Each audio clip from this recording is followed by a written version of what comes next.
Hay una pregunta que seguramente más de uno se ha hecho. ¿Cómo puede ser que una lesión siga doliendo meses o a veces hasta años después de que en teoría ya sanó por completo? Es una de esas paradojas que vemos todos los días, tanto pacientes como clínicos. Bueno, hoy vamos a meternos de lleno en ese misterio, porque resulta que nuestras creencias, lo que pensamos sobre nuestro dolor, pueden ser la pieza clave no solo para entenderlo, sino, y esto es lo más emocionante, para superarlo. Muy bien, esta es nuestra hoja de ruta. Primero, vamos a cuestionar si el dolor es solo algo físico. Después, nos sumergimos de lleno en el poder de las creencias y cómo éstas afectan un caso real, la historia de Jamie. Luego, lo más importante, veremos cómo podemos, en la práctica, reescribir esa historia para, por fin, encontrar el camino a la recuperación. ¡Vamos a ello! Arranquemos entonces con la pregunta del millón. Todos sabemos que el dolor musculoesquelético es un problema enorme. Pero lo que de verdad nos rompe la cabeza es por qué a veces se queda, se instala, mucho después de que el tejido ya debería estar como nuevo. Si no es solo el cuerpo, ¿qué más hay en juego? Y ojo, que no estamos hablando de algo menor. El dolor musculoesquelético es nada más y nada menos que la causa número 1 de discapacidad a nivel mundial. Pensemos un segundo en lo que eso significa. Afecta a millones y millones de personas. Les impide trabajar, moverse, disfrutar de la vida. El impacto es gigantesco de verdad. Volvemos a la gran incógnita. Nuestros cuerpos son máquinas increíbles de reparación, ¿cierto? Los tejidos sanan. Pero, por alguna razón, la experiencia del dolor puede tomar un camino totalmente distinto, como si se desconectara de la biología y empezara a contar su propia historia. La respuesta, como vamos a descubrir, no está solo en los músculos o los huesos, está en la cabeza. Y aquí está el punto clave, la gran revelación que la ciencia viene confirmando una y otra vez.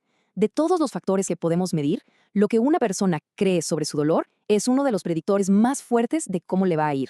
O sea, no se trata tanto de la lesión en sí, sino de la narrativa, la historia que nos armamos alrededor de esa lesión.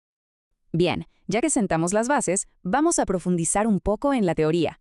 ¿Cómo es posible que algo tan abstracto como una creencia, un pensamiento, tenga un efecto tan real, tan físico y tan potente en nuestro cuerpo? Primero, pongámonos de acuerdo en qué es una creencia. Es, básicamente, una verdad personal, algo que damos por sentado. Pero lo más loco, y lo que a veces se nos escapa, es que no siempre son lógicas. Como vemos aquí, podemos tener ideas que se contradicen o actuar basados en creencias que ni siquiera sabemos que tenemos.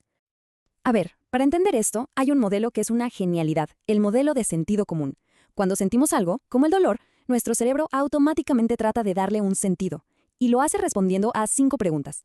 Le pone una etiqueta, o sea, una identidad, busca una causa, se imagina las consecuencias, decide qué puede hacer para controlarlo y por último le pone una duración. Estas 5 ideas juntas son como el perfil personal de nuestro dolor. Y muy a menudo, estas creencias no ayudan para nada. Aquí tenemos ejemplos súper comunes, ¿no? Para la espalda, la famosa degeneración. Para la rodilla, la aterradora idea de hueso contra hueso. Estas etiquetas suenan muy médicas, muy serias, pero en realidad pintan una imagen de fragilidad, de daño irreparable, que no solo es incorrecta, sino que alimenta directamente el miedo y hace que la gente deje de moverse. Escuchen esta frase de un paciente. De verdad que es perfecta porque resume una idea que tenemos metida hasta los huesos en nuestra cultura. El cuerpo es como una máquina. Si algo se gasta, se saca y se pone un repuesto. Pero ¿saben qué? El cuerpo no es una máquina. Es un organismo vivo, adaptable, resiliente. Y entender esa diferencia lo cambia absolutamente todo. Bueno, basta de teoría. Vamos a ver cómo todo esto se ve en la vida real. La historia de Jamie es un ejemplo clarísimo de cómo estas creencias pueden arrastrar a alguien a una espiral de dolor y discapacidad. Y aquí fue el momento clave. Jamie, un tipo de 41 años, se lastima levantando pesas. Y las palabras de su médico, que seguro tenían la mejor intención, fueron como echarle leña al fuego de su peor miedo, que su espalda estaba mal, desgastada, frágil. Esa creencia se convirtió en el guión de todo lo que pasó después. Y su caída fue rapidísima. Esta línea de tiempo lo deja clarísimo. Pasó de una simple lesión a una discapacidad grave en solo 6 meses. Y fijémonos en esto. Cada paso que dio, la fisio enfocada en protegerse, las inyecciones, la cirugía, en vez de ayudarlo, lo único que hizo fue confirmar su creencia de que su espalda era un problema estructural que había que arreglar desde afuera. Entonces, para que quede claro, Jamie se metió en un círculo vicioso. Su creencia de que estaba dañado lo llevó a tenerle miedo al movimiento y a evitarlo. Esa evitación lo discapacitó más y aumentó su miedo. Y lo peor es que los mismos tratamientos que recibió, en lugar de romper ese círculo, le dieron la razón y lo hicieron girar todavía más rápido, alejándolo cada vez más de su recuperación. Pero, y esta es la buena noticia, esa historia no tiene por qué ser la única. Ese ciclo se puede romper. Así que ahora pasemos a lo más importante, a la solución, a ver cómo los profesionales podemos ayudar a las personas a reescribir por completo estas narrativas de dolor. La clave de todo es un cambio de mentalidad. Dejar de obsesionarse con la resonancia magnética, con la estructura, y empezar a enfocarse en la persona. Pasar de solo mirar una parte del cuerpo a escuchar de verdad, con atención, la historia completa, para poder entender qué es lo que esa persona está viviendo. A ver, esta parte para mí es fundamental, porque nos da una herramienta súper práctica y poderosa para la fisioterapia, el experimento conductual guiado. ¿En qué consiste? En desafiar las creencias no con palabras, sino con la experiencia. No se trata de decir no tengas miedo, sino de acompañar a la persona paso a pasito a que haga eso que tanto teme, y después sentarse a conversar. ¿Viste? ¿Qué pasó en realidad? ¿Fue tan terrible como pensabas? Así, poco a poco se reconstruye la confianza en el propio cuerpo. Pero claro, para poder guiar a otros en este camino, primero hay que mirarse al espejo, y eso empieza con una autorreflexión sincera. Como clínicos, tenemos que preguntarnos, ¿qué ideas tengo yo sobre la mala postura? ¿Sobre los discos desgastados? En el fondo, ¿sigo pensando que el cuerpo es una máquina frágil que se rompe fácil? Y hay que ir todavía más profundo. Nuestras propias lesiones, nuestras batallas con el dolor, sin darnos cuenta, pueden estar influyendo en cómo tratamos a nuestros pacientes. Reconocer estos sesgos es el primer paso para poder ofrecer un cuidado que de verdad esté centrado en la otra persona y no en nuestras propias ideas preconcebidas. Ahora sí, volvamos con Jamie, porque esa espiral de dolor no fue el final de su historia, ni mucho menos.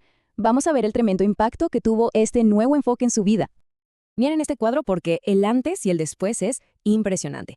La identidad de su dolor cambió de tengo la espalda rota a ok, los cambios en mi resonancia son normales para mi edad. Su forma de controlar el problema pasó de tengo que protegerla a puedo moverme con confianza. Y las consecuencias que se imaginaba de nunca más podré a ya estoy de vuelta en mi vida. Se reescribió por completo la historia. ¿Ven la diferencia? El objetivo del tratamiento cambió de raíz. Ya no era arreglar la espalda. El nuevo plan se enfocó en darle poder a Jamie, en enseñarle a relajarse, a moverse con seguridad y sobre todo a volver a hacer las cosas que le importaban. Trabajar, jugar con sus hijos.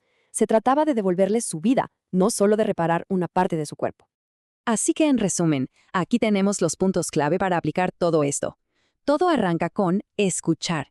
Una vez que entendemos la historia de la persona, podemos educar y derribar mitos. Después, usamos la experiencia para cambiar las creencias. Y al final, el gran objetivo es empoderar a la persona, para que tome las riendas y vuelva a confiar en su cuerpo. Y cerramos con esta reflexión que ojalá se quede resonando. El camino para salir del dolor crónico muchas veces pide un cambio de perspectiva total. La pregunta no es solo qué tratamiento es mejor, sino a quién estamos tratando. ¿Estamos tratando una espalda, una rodilla, o estamos guiando a una persona completa, con su historia, sus miedos y sus sueños? La respuesta a esa pregunta lo cambia absolutamente todo.